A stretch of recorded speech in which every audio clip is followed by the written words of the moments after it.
Hamas Israel যুদ্ধ শুরুর পর থেকেই এই যুদ্ধ নিয়ে গভীর উদ্বেগ প্রকাশ করে আসছিলেন রাশিয়ার প্রেসিডেন্ট ভ্লাদিমির পুতিন। গাজায় বিপুল সংখ্যক নিরীহ মানুষের প্রাণহানিতে দুঃখ প্রকাশ করেন এবং যুদ্ধ বন্ধের জন্য বারংবার আহ্বান জানান পুতিন।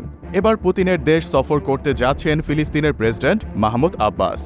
উদ্দেশ্য গাজা পরিস্থিতি নিয়ে দ্বিপাক্ষিক আলোচনা। 12ই আগস্ট সোমবার 3 দিনের রাষ্ট্রীয় সফরে মস্কো যাওয়ার কথা রয়েছে মাহমুদ আব্বাসের।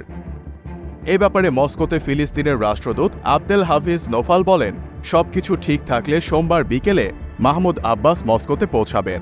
মঙ্গলবার পুতিনের সঙ্গে বৈঠকের দিন ধার্য রয়েছে। দুই নেতা গাজা যুদ্ধ বন্ধে আলোচনা করবেন। রাশিয়ার ভূমিকা নিয়েও পরিকল্পনা হতে পারে। রাশিয়ার সঙ্গে ফিলিস্তিনের সুসম্পর্ক প্রসঙ্গ টেনে হাফিজ নোফাল বলেন, আমরা অত্যন্ত কঠিন পরিস্থিতির মধ্য দিয়ে যাচ্ছি। রাশিয়ার সঙ্গে আমাদের সম্পর্ক ঘনিষ্ঠ। চলমান পরিস্থিতিতে আমাদের পরস্পরের সঙ্গে আলাপ আলোচনা গুরুত্বপূর্ণ ভূমিকা পালন করবে বলে আশা করছি। বছরের পর বছর ধরে রাশিয়া মধ্যপ্রাচ্যের প্রভাবশালী দেশগুলোর সঙ্গে ভারসাম্যপূর্ণ সম্পর্ক রক্ষা করে চলছে। এর মধ্যে ইসরায়েল এবং ফিলিস্তিনিও রয়েছে। কিন্তু ইসরায়েল হামাস যুদ্ধ ও ইউক্রেন রাশিয়ার নিজেদের আগ্রাসনের পর মধ্যপ্রাচ্যের হামাস ও ইরানের সঙ্গে সম্পর্ক বাড়িয়েছে পুতিন।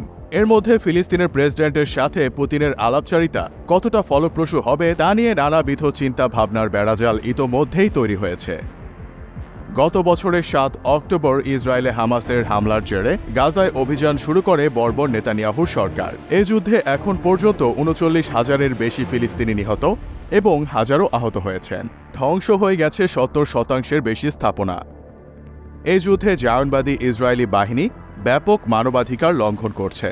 বিভিন্ন আন্তর্জাতিক সংগঠন করা প্রতিক্রিয়া দেখালেও কঠোর সামরিক অভিযানের পক্ষে অনড় নেতানিয়াহুর সরকার। এরই ধারাবাহিকতায় তারা যুদ্ধবিরতি চুক্তি নিয়ে গড়িমসি করছে এখনও।